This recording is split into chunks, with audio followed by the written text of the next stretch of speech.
Companies around the world are fighting for their very survival because of the pandemic. When a business is facing chaos, one of the experts often called to help is Simon Freakley, the CEO of the global consultancy firm AlixPartners.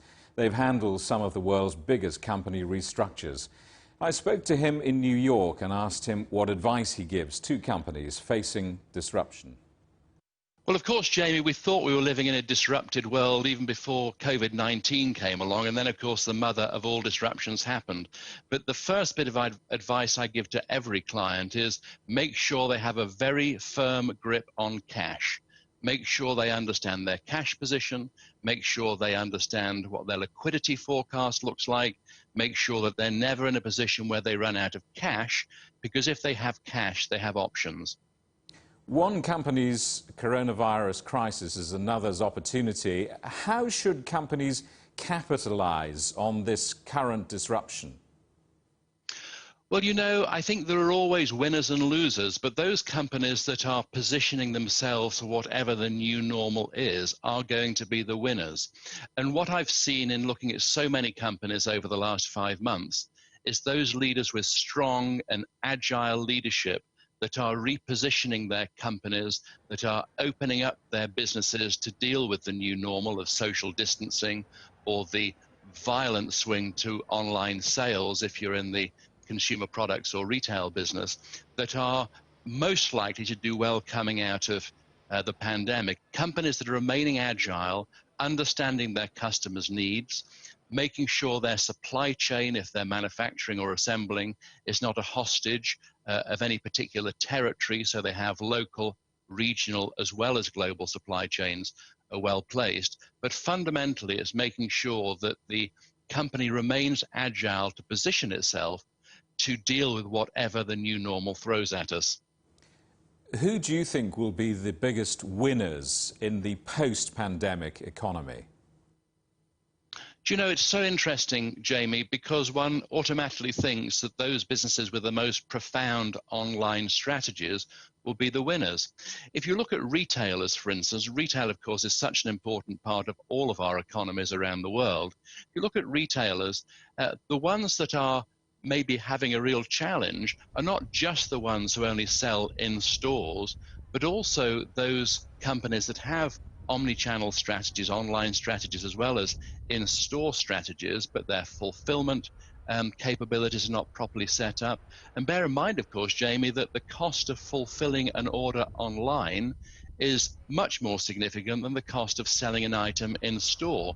So bizarrely, we've seen a number of businesses, take a famous American business, Target, for instance, who've seen their online sales go up, but their profitability goes down because every time they have a swing to an online sale rather than an in-store sale, it actually erodes their margins. So the winners coming out of this will be companies that understand how to have the interplay between physical sales and online sales, or physical strategies and online strategies, but also make sure that their profitability model is set up not to be eroded if the swing to online remains permanent. For business to survive, you need strong leadership wherever your company is in the world and whatever you're involved in. What are the essential qualities that define a great leader? So many people get paralyzed by crisis, and then if leaders get paralyzed, often their firms, their companies can get paralyzed too. So the key is to focus on the things that one can control and to move to action to make sure that the company doesn't get stuck.